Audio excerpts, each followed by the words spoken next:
नमस्कार दोस्तों, मैं दुर्गेश्वर कैवर्त आपका स्वागत करता हूं हमारे अपने YouTube चैनल में। समाज शास्त्र के इस सीरीज में आज हम जानेंगे सामाजिक स्तरीकरण है क्या। भारतीय समाज में सामाजिक स्थिरीकरण का क्या आधार है, जाति क्या है, वर्ग क्या है, इन दोनों की इम्पोर्टेंस क्या है समाज में, इनका महत्व क्या है तथा जाति और वर्ग में क्या अंतर है, इन सारे क्वेश्चन का आंसर आज आपको मिलने वाला है।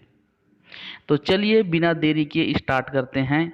सबसे पहले आता है सामाजिक स्तरीकरण है क्या। देखिए कि मैंने आपको पिछले वीडियो में बताया कि प्रत्येक समाज में प्रत्येक व्यक्ति का कुछ न कुछ स्थिति जरूर होता है। कोई उच्च स्थिति में होगा अर्थात ऊंचे पद पर होगा, कोई नीचे पद पर होगा, लेकिन प्रत्येक मनुष्य का कुछ न कुछ स्थिति अवश्य होता है समाज में। तो इसी स्थिति को पदानुक्रम में जमाना, यही क्या कहलाता है, स्तरीकरण। यदि मैं डिफिनेशन के रूप में देखूं तो आप बोल सकते हो जैसे रेमंड मूरे ने कहा था, क्या कहा है सामाजिक स्तरीकरण के लिए, कि सामाजिक स्तरीकरण समाज की उच्च और निम्न सामाजिक इकाइयों में समांतर विभाजन है। क्लियर है। अर्थात वह प्रक्रिया जिसके द्वारा मनुष्यों और समूहों को स्थिति के पदानुक्रम में न्यून अधिक स्थायी रूप से श्रेणीबद्ध किया जाता है, वही स्त्रीकरण क्या है। ठीक है। गिलपर्ट कहते हैं कि सामाजिक स्त्रीकरण का आशय समाज का विभिन्न ऐसी स्थायी श्रेणियों और समूहों में विभाजन है जो उच्चता और अधीनता के संबंधों से परस्पर संबद्ध है। तो सामाजिक स्त्रीकरण समझ में आ गया होगा कि प्रत्येक समाज में प्रत्येक व्यक्ति का कुछ न कुछ स्थिति जरूर होता है और उसी को पदानुक्रम में जमाना, यही है आपका स्त्रीकरण। ठीक।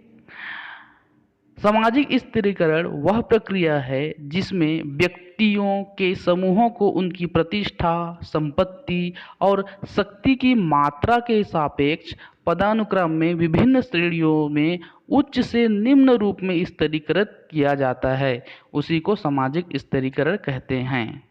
ठीक है। अब देखिए कि भारतीय समाज में सामाजिक स्त्रीकरण का जो प्रमुख आधार रहा है वह क्या है। प्राचीन काल से ही हम देखें यदि समाज को, तो स्त्रीकरण का प्रमुख आधार रहा है जाति और वर्ग।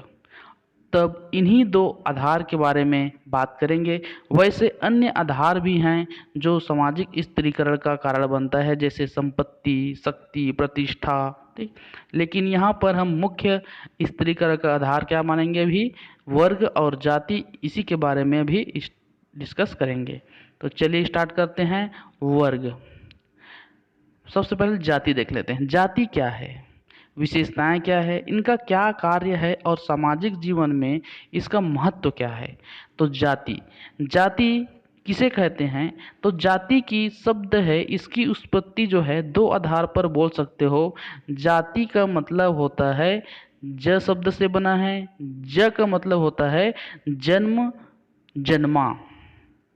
तो जाति शब्द की उत्पत्ति कहाँ से मिला है, जन्मा से, यानी जिस कुल में जन्म लिया है वही उसकी जाति है। दूसरा, जाति शब्द जो है लैटिन भाषा के कास्टा से बना है, कास्टा, और कास्टा का अर्थ होता है अनुवांशिकता का बोध कराता है।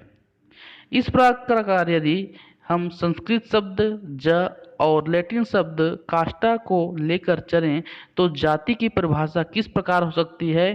तो कुले कहते हैं कि जब एक वर्ग पूर्णतः अनुवांशिकता पर आधारित होता है तो उसे हम जाति कहते हैं।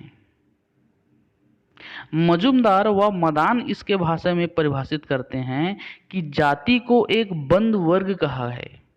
जाति क्या है, बंद वर्ग है जिसकी सदस्यता जन्म पर आधारित होती है।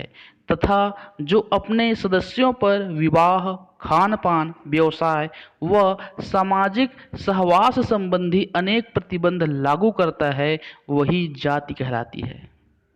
समझ में आ गया कि जाति क्या है? एक वर्ग है जो पूर्णतः अनुवांशिकता पर आधारित होती है और जिसमें अपने सदस्यों पर विवाह, खान पान, व्यवसाय व सामाजिक सहवास संबंधी अनेक प्रतिबंध लगा दिए जाते हैं। जैसे आप जो है अदर कास्ट में शादी नहीं करेंगे, ठीक। खान पान कि अपने जाति के ही बीच आप खान पान कर सकते हैं, अपने से निम्न जाति के साथ आपका उठना बैठना नहीं होगा। व्यवसाय, अपने ही जाति के व्यवसाय है उसको आपको अपनाना होगा। सामाजिक सहवास और अनेक प्रतिबंध इसमें लगाए जाते हैं, वही क्या कहलाता है? जाति कहलाता है। इसकी विशेषताएं आप देख लीजिए। विशेषताएं क्या होती हैं जाति की? कि समाज का खंडात्मक विभाजन हो जाता है। एक समाज में बहुत सारी जातियां होती हैं।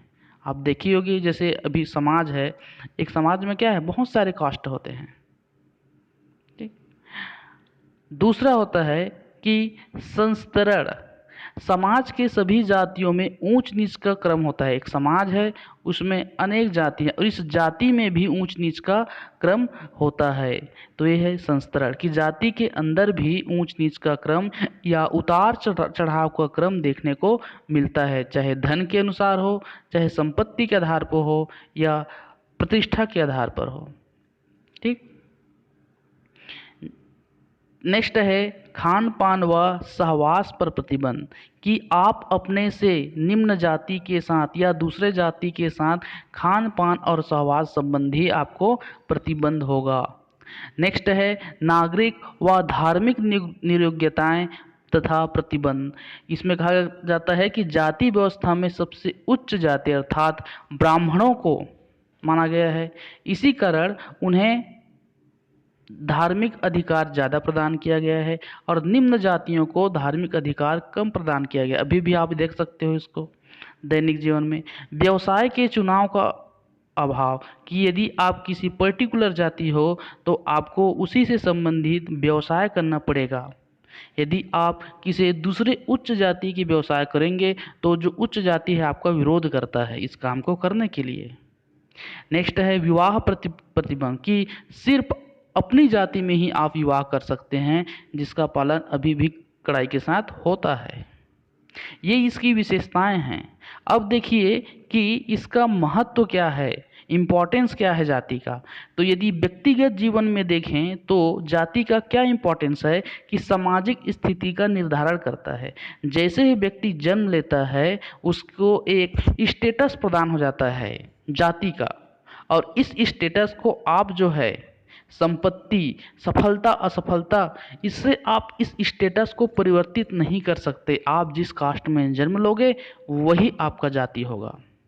दूसरा है व्यवसाय का निर्धारण कि व्यक्ति के जन्म से ही आपके व्यवसाय का निर्धारण हो जाता है, जिससे आप बेकार की प्रतियोगिता जो होता है उससे आप बच जाओगे, चिंता मुक्त रहोगे, क्योंकि आपका जो पैतृक व्यवसाय है उसको आप करोगे। नेक्स्ट है मानसिक रूप से सुरक्षा मिलती है, क्योंकि आपको कम से कम एक जॉब जो रहता है कि प्रत्येक व्यवसाय आप करोगे। दूसरी ओर से आपको एक सुरक्षा मिलेगी आपके जाति में रहने से। किसी चीज़ की कमी पड़ेगी तो आपको जो जाति है उसको पूरा करने में सक्षम रहता है। जीवन साथी चुनने में सहायक, सबसे इम्पोर्टेंट है कि आपको ढूंढना नहीं पड़ता इधर उधर, अपनी जाति में देखो शादी कर लो।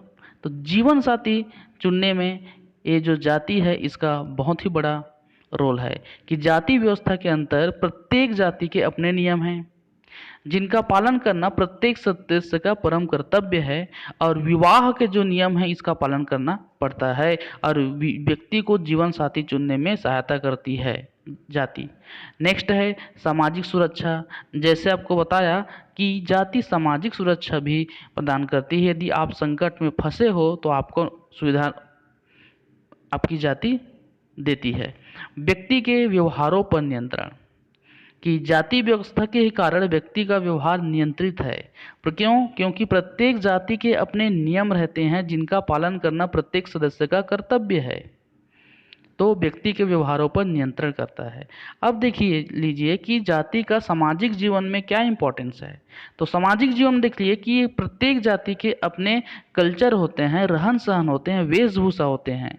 इस प्रकार जाति सांस्कृतिक मूल्यों की सुरक्षा करती है, धार्मिक भावनाओं की सुरक्षा करती है, सामाजिक स्थिति को स्थिर बनाए रखती है, क्योंकि प्रत्येक व्यक्ति का कुछ न कुछ स्थिति अवश्य होता है और जाति इस स्थिति को स्थिर बनाए रखती है, रक्त की शुद्धता बनाए रखती है, सामाजिक एकता का काम करती है आपकी जाति।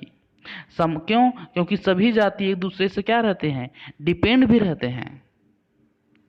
ठीक, समाज में श्रम विभाजन में सहायक है, क्योंकि प्रत्येक जाति के अपने अपने कार्य होते हैं जिसके अनुसार उन्हें कार्य करना पड़ता है, अतः श्रम विभाजन में सहायक है। राजनीतिक स्थिरता बनाने में भी जाति का बहुत बड़ा रोल है। तो ये है सामाजिक जीवन में जाति का महत्व और व्यक्ति जीवन में जाति का महत्व।